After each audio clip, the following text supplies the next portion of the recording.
We are here in game number 1 of Gaming Gladiators versus Tundra, where we have, for Gaming Gladiators, the first bounty hunter picked in their organization's history. Something a little new they're bringing to the table. There's a first for everything. Yeah? Is that a good first or a bad first? What are your guesses? There's also a last for everything.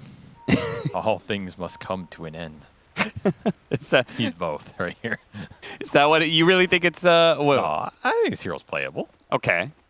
30 seconds to battle. Playable, but not good. Well, he has some issues, What are the issues? but he's playable. You're really stretched here. It makes it sound like they're playing 4 versus 5, which I think is still fine for Gaming Gladiators because they have a Quinn Pango. Right, the biggest thing about bounty is you have to get some lane abuse going. I think Dota2 is fine here. I don't have the follow-up to get through the morph. You have to get slain on the lane going so you don't fall behind in levels, and you're useless. If you fall behind on levels going to the mid-game, you're absolutely useless. And then you just have to soak up XP on a lane until you get track and hope your team can carry you through the fights. Because that's just a support, you're pretty low damage. You don't have good disable, you don't have good lockdown, and your damage is mediocre. But you can be really tanky, you can frontline, you can buy auras, you can get a lot of gold through the fight, which can accelerate those auras and just give overwhelming teamfight presence. As well as track, pretty nice versus Ricky, pretty nice versus PA, decent in the fights. If Tofu can have a good start, just steal some gold off the lane, make Snake King's life as hard as possible by blocking camps, being really annoying for the Enchantress getting summons. I think he has a route to be pretty obnoxious in this game. And that kind of acceleration is going to be pretty important for shutting down this PA carry that Tundra is going to be rocking. Especially when you have Darkseer and Ricky, which I am unsure about how good their teamfight impact is going to be. Obviously, together, it's amplified, but still leaves me a little bit wondering. Yeah, if you get the big vac into the cloud. That's what they're looking for. Also, shells on the Phantom Assassin and the Ricky. Double blink gap closers can instantly put that shell on top of you. That sounds pretty good. You get a Morphling wall illusion in this game too, which, you know, that Morph Darkseer matchup definitely more favored, but it can turn the other way if you just have overwhelming auras. And teamfight and Morph can't burst or stick on somebody. Surge can often help you versus the Scotty matchup. There's a lot of little tools in this Tundra lineup that can be very obnoxious if they get the ball going. It's just a question of how much map are they going to have to work with. Can Gondar take it away? Gondar. I don't think there is a significant portion of our audience that is not old enough to have played Dota 1. I think most people are old enough to know the references. I have faith. I agree with that, but I'm saying there's still a significant portion. I have no idea what the hell you just said and why you're referencing Lord of the Rings. Again. No, that's come on, man. You're just gonna instantly throw me under the bus. We are 2 minutes in the game. Gondar is bounty hunter, by the way. Do you know Gondar? Oh no. He smells his victims. What? That's true lore. So you don't even know if I'm making this lore up anymore. That is not That true. is accurate lore. That is not. He tracks his victims by scent. You know, that the way you put it made it sound very different. Makes it sound like he kills them, and then he smells their body afterwards. What the hell is wrong with you? You said it! I didn't say it like that. They're actually going to get low, but not low enough. And this bottom trade is just an absolute trade fest.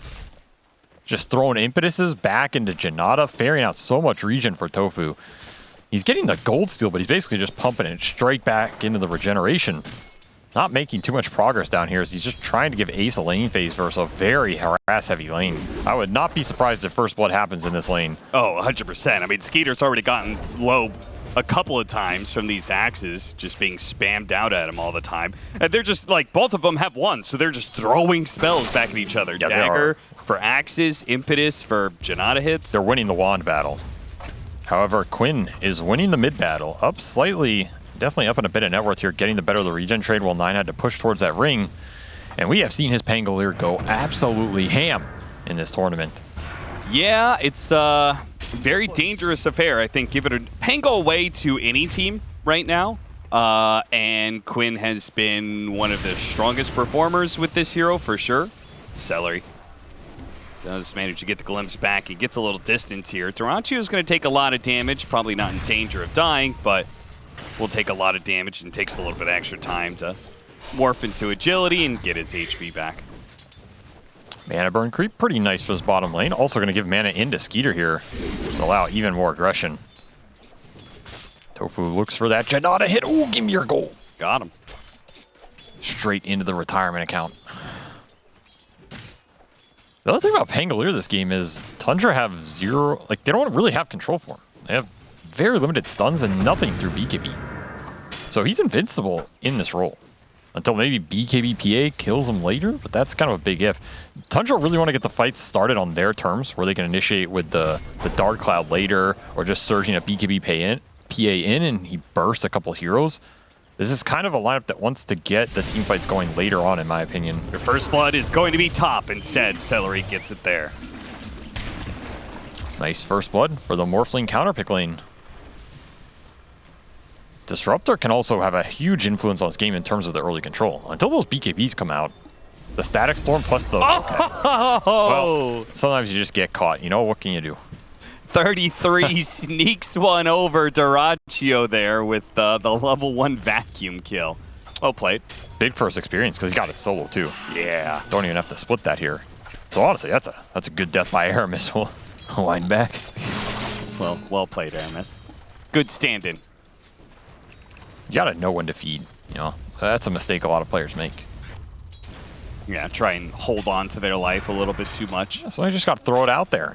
It's a feel thing, you know? That's what I always told my team. Yeah. Feeling like dying. I mean, any death is a good death if you can convince your teammates it was. Let that be a lesson of the day. Snake King gives Tofu a little lesson on the Hellbear genealogy here. Smashes him back. Still needs solo XP for Ace with this Helm. Haven't been able to force him off the lane. This is maybe the go. They have slow up plus that Hellbear, but he has Teleport Scroll. Perhaps the strongest spell in all of Dota. And he doesn't even TP back to the fountain. TP's to the tower, so he won't miss out on all this experience coming his way. Tofu takes a lot of damage there. That Hellbear smash. I'm still surprised nobody died on this lane. It's such a trade-heavy lane. Yeah. Gotten low so many times. The downside is, because Gaming wanted to keep their Beastmaster in lane, which is the 100% the correct play, it has sacrificed a lot of Tofu's net worth. Like, he has pumped so many tangos and salves into this lane. He's going to have a very slow boots, which often on Bounty Hunter, this is kind of the early game I'm talking about. You're approaching minute 7 here, you're level 3, you don't have boots. This is where I start to worry about this hero a little bit. Just where's the impact going to come from? Do not want to end up in Matthew Ricky mode. Maybe he does. Maybe that's why they picked it. He's like, damn, that looks fun. Just ignoring your team and hunting down couriers nonstop. Not nearly as effective at killing couriers, I can assure you. And you're also not nearly as effective at getting out after you've killed a courier. Yes, and your utility in the fight, when you go back to the fight, is also a lot worse. So, not a hero you want to end up in that position on. 9 will finish this hammer mid. And we'll look to start pressuring that tower if Quinn ever leaves the lane. I like how the hammers, the ebb and flow of the hammer meta. All of a sudden it came back a little bit today. Zai playing that core off-lane Phoenix. Rushed a hammer. Well, hammer mid is going to go constant. Hammer's been good on Phoenix since forever. Sure. That's just a good Phoenix item. You get the stats, you get the built-in regen, you can dive hammer somebody's head. And then finally they'll bring down Beastmaster. That was a kill a long time in the making. Finally they punish Ace while Tofu's off the lane. Killing couriers. Of course. It's a pretty good early game for Tundra, I feel, all things considered. Maybe in their expected outcomes. Whenever you play Darkseer, you have to think, is that lane going to go well, or is he just going to get raffle stomped? They got him some stacks. He had early Vanguard, so I feel as though 33's in a good position to join some of these early fights. Gonna go for the kill on 9 here. Smoke screen, gonna stall up the Rolling Thunder. Quinn gets the other side. Actually jumps on the Disruptor to try and get some distance. Swashbuckle pursues, but he's outside of the vision now. Will lose his courier though, so Quinn gets the next best thing. Takes away the boots of 9 for 3 minutes. 2 minutes. Couple big courier kills. Gonna slow down some of the item progression. They brought Ace back to this jungle. He did not go back bottom. I'm just feeling he can't enter the lane. That's a good sign for Tundra. Whenever you can limit the beast early XP, force him into the jungle, then it gives you an opportunity to go there, gank him, steal stacks. Nine is going to say, hello, Mr. Dyrachyo. Would you like a hammer? Dire's top tower is under attack. We'll find snaking on the other side. Quick little Pangolier kill. Both mids rotating around, trying to find kills. Even if they don't kill the Morphling, they get some decent pressure on this tower. Some good damage. Oh. Can't forget about those neutral items. Roar goes out as he was trying to take some of this hard camp stack away, and I think he got most of it thanks to the Ion Shell. Good use of the early shell. If you can't find the fight, find the neutrals and steal them. Back to the hammer mid. And why was that the camp that was stacked up? Do we not have any ancients stacked up for our Beastmaster? The issue, it's a bounty hunter, right? You don't want to be stacking with bounty, you want to be smacking people. Sure. He's trying to smack 9 right now. Couldn't quite get it, stunned up. Instead, they'll have to contend. Oh, never mind. Quinn does manage to find the kill on 9, and Aramis will die as well. Gaming Gladiators. They were a little behind on the laning phase, but that little move just brought them right back to even or even ahead. Do not want to end up in these situations where you're getting run down on Tundra's side. The Glimpse and the Bounty are going to punish you really hard in these outnumbered scenarios. When you bring all 5, I think you're stronger versus these supports, but in these random skirmishes, they are not your friend, especially when you're trying to accelerate 33 off of all the ancient stacks that he just clears through. He's the most farmed hero in the game. They've given him a lot of priority, as they often do. I would look for him to pay it back, though. Like, now you want this Darkseer to join the fights off the early Vanguard, plus all the levels he's been given. Is he making a decision here, or what's going on? He's holding on to 3 different neutral items. Finally passes them off. Meteor Hammer lands on Ace's head. Still, though, these tanky heroes are not brought down easily as 9 struggles to be able to do enough damage here. Now he's been dusted. Quinn gets in front of him. Hops down to the low ground thanks to snaking. There's Glimpse waiting. Oh, got him. Pulls him back in. 9 dies again. Quinn Pango is really picking up pace now. Yeah, Ricky is having a very slow game here. I don't know if this is the hero you want to be having a slow game on. You can pump him up with Shell, but he's going to be a walk-in shard at some point. I don't know if this Diffusal is that good of an option anymore. Where's he going to find the farm for it? What's your other choice, though? Trying to get the Sleeping Dart at 15? Yeah, just play off the setup into the stun off the shell damage, but I don't know if that feels great. Yeah, you're not going to scale at all if you go that route, I think. It's kind of the difference between Pango and a Ricky mid. Pango's always going to be able to farm, clear waves, clear jungle camps, get to that item. You just have to hammer your way to it if you're Ricky. Bash your head against the door until it opens. More stacks for gaming here. They clear through some big ones. Quinn's going to help out here with this. You mean even amount of camp stacked on both sides. You can tell this is Western Europe versus Western Europe. Similar ideas about how to play the game. I thought you were going to say you can tell by the lack of kills. I mean, he's a little bit slower, but... The thing is, when there's symmetry in Dota, does that mean somebody's wrong? I mean, yeah, usually. By default, right? Yeah, like when one team is naturally is happier with what's happening in the game. Yeah, somebody's together, right? usually wrong from a theory standpoint. Yeah. I mean, you can always both be working towards timings. It doesn't mean someone's making a wrong move, but in this situation, would you rather have all these stacks going towards Pango or all these stacks going towards Darkseer? Definitely Pango. Yeah, I would also take the Pango. Therefore, I feel as though gaming are in a pretty comfortable position here for the next 10 minutes. Especially with Arcane Rune Diffusal on Quinn. They're looking for anything here. Tracks are coming out, which means the glimpses are short to follow. Once again, you cannot get caught out here if you're Tundra on the map right now. You got to work towards that 5-on-5 where Skeeter's strong enough to join as he still tries to work his way towards Battle Fury. And the big question is, when does 33 want to force a fight with all his net worth? Because this is when Darkseer's strong. You have Vanguard mech. You can join the engagements. Level 4 Surge, too. Can play with your other cores, but maybe they just don't feel like they have the damage. Like, is Hammer, Brown Boots, Ricky the hero you want to go join and fight with? And if it's not, and you're just taking more Ancient stacks, this is a ridiculous amount of net worth for Darkseer. Yeah. I mean, Crimson Guard is going to negate a lot of damage that Dingo does in a fight, but oh no. Vacuum back in. They need to get a good fight out of this. They just lost so much net worth. Pulled back in. Static Storm not going to be able to latch there. I don't know if he wanted to cliff him. Aramis does actually manage to get Rolling Thunder, so even though he's stuck here on this position, he is kind of hard to touch. He also stole Morph, so he has 1,600 HP. Oh, wow. He is a walking tower, quite literally. This is a good Rubik game. If he can get track, if he can get glimpse, rolling in, the cube, it's coming. With the Meteor Hammer on top of it, chain stunned, Ace does manage to get off the Primal Roar before he dies. That'll help Quinn escape. A lot of tracks up right now. Yeah, if they could get a successful fight out of it, it'd be great, but they don't really have too much to work with. No Rolling Thunder, no Static Storm. Got to think about Glimpse here if you're disengaging. 33 is going to be pulled back in. This time the Kinetic Field will certainly catch that hero.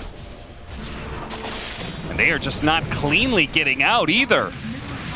Losing one hero to the Glimpse, but now they lose a second, which is also tracked.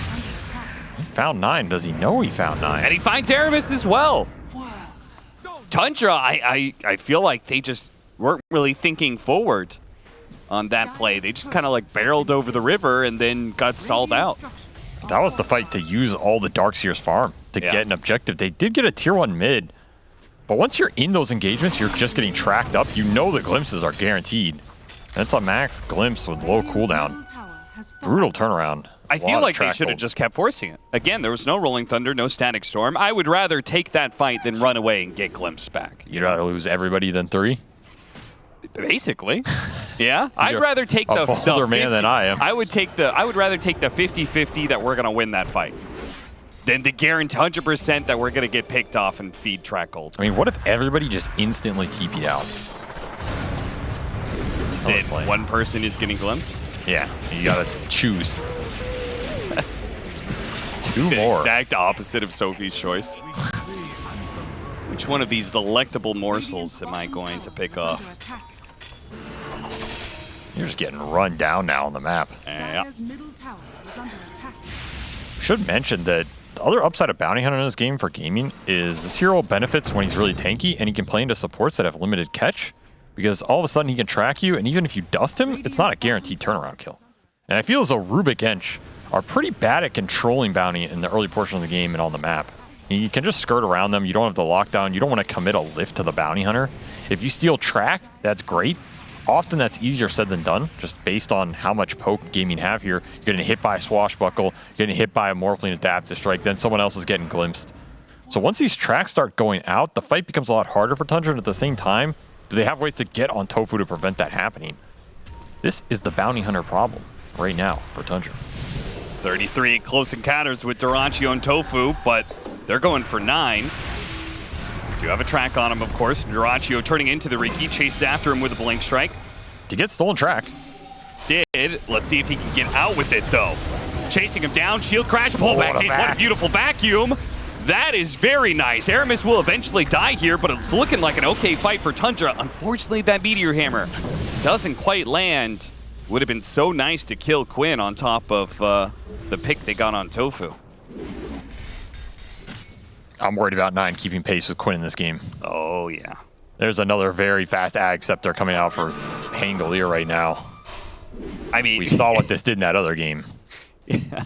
Keep pace. I'm concerned 9's going to have half the net worth that this Pango's going to have. The way this is. I mean, let's be real. He's already outpaced. This game's going to come down to Skeeter. It's going to come down to how much value do you get out of Phantom Assassin when he joins the fight with that BKB timer. Do you get the big 2 or 3 kill burst when he leaps in? If that doesn't happen, I think gaming are going to run away with this. But if you get that one fight, that's all it takes. As I do think this is a pretty strong Phantom Assassin game in terms of picking off the supports, jumping in with the shell buffs. Sure. Try for Morphling again, but he already has Hurricane Pike. This Ricky control is not doing what it once was. They're drawing a lot of attention away from this Roshan pit. As it gets low enough, Dyrachyo will come over, wait for it inside the pit, and not take the Aegis, because I believe that's Quinn. So Quinn gets the Aegis and has Aghanim Scepter on the way. Top 3 net worth across the board for Gaming Gladiators. And a big advantage to push. The Crimson Guard is done for 33, but are you really going to be strong enough to be able to win these fights? Vacuum back or a Surge. Nice use of the Glimpse there to get rid of that Pango illusion that was chasing after him. And Quinn not even threatened enough to use the Rolling Thunder. Until PA joins these engagements, you do not have the chase potential. No. It's just not there. Ricky doesn't have the damage, and the rest of you don't have the control. So you just have to keep farming up Skeeter here. With the limited camps you have, maintain some sort of formation on the map so you don't get run at by Bounty Hunter and this Aegis Pangolier. Going for the Power Rune. Oh, this would be beautiful. Right, Take away the Aegis for free. Use the runes against him. Yep, you always know Quinn's going to be there for them. I mean, he's still going to get it. What can you do? But it's a big Aegis kill to get. Now you have an option of getting a fight with this PA BKB where you don't have to fight through the 2 lives. And we see how fast that burst is. Cannot underestimate the comeback potential for Tundra here. If you get a big VAP, suddenly PA starts critting through you off a cleave. That could be pretty nasty. If I've learned anything about Bounty Hunter over the years, it is that he can win you games just as fast as he can lose them for you. Snaking. Picked off. As Tundra are just not ready for a fight yet. A BKB that we keep on talking about. That's the only thing that matters for Tundra right now.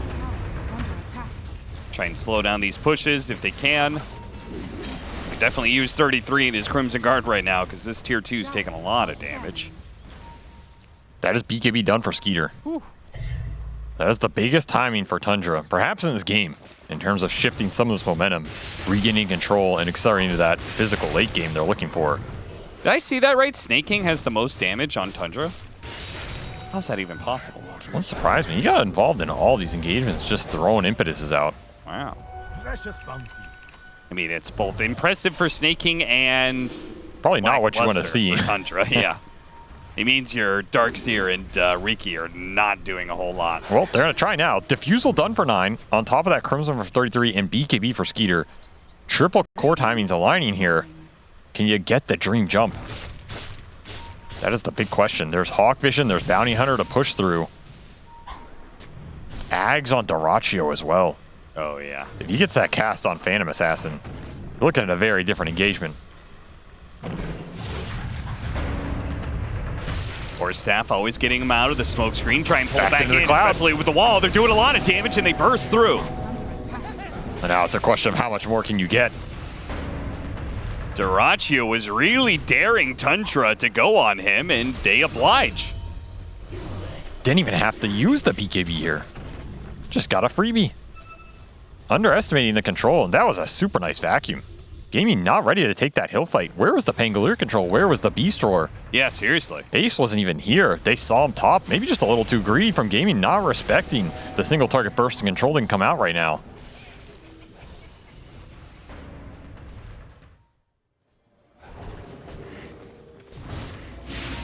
Okay, well, that's going to speed Skeeter along to his Deso. That timing is going to feel very good. That'll be like a nice offensive timing for Tundra. I felt like the BKB was just like, okay, guys, we're just trying to hold on to the game. But the Deso, that'll be a time to actually, really start taking fights on Gaming Gladiator side of the map and maybe get that second Roshan, more objectives. I also think snaking can be really annoying here. He actually has a lot of net worth given their map position. Like, he has a full locket drum. Level 2 heal and ult is not an easy enchantment to burst. Even here, it takes a while. Standing and fighting. And he got the bait, and Quinn got out of that A lot illusion of room. heroes inside that Static Storm. Good use of the Primal Roar during the BKB. Skeeter is Forced to jump out of that fight, so yeah, didn't have to use the BKB. Oh, careful, the glimpse. Oh, did not read that one. We're not respecting the track glimpse combo. Turn around, vacuum into the wall, but Gaming Gladiators, they stayed pretty well spaced. I was going to say, Disenchanters can bait a lot. Don't end up baiting your own team. That's just not a fight Tundra we're all on the same page about. No. And again, if you end up in these scenarios where Gaming are running you down with the tracks, with the glimpses, with the beast units, it is not a favorable 5-on-5. Looking at an early high ground here for Morphling. Chunking your buildings with the auras. And Snake King saved this time by the telekinesis. What a hammer! What a hammer! Pick off on Celery? Nope. Sent back into the trees that he was hanging out on, and that's him down. So, the 4 versus 5 is going to continue for another 40 seconds, right? As 33 comes back up. 9 is dead. So that probably means full lane of barracks, perhaps? I don't know, Tundra. I gotta fight for it here. Let Dyrachyo do the siege damage. You do have a vacuum. Vacuum with no wall, though. Yeah, no cloud. And Skeeter is not even here trying to defend it. He is just trying to farm to his Deso. they're doing a good job stalling, though. Yeah, it's taking him a while. In fact, the Riki's almost up. Maybe they could potentially chase after this. They're going to get the one building and immediately disengage. Tundra are not going to chase after them. The Deso just got finished up, too. Good read by Gaming. Getting that timing push in with the Beastmaster always feels good. That's a lot of gold going to their cores.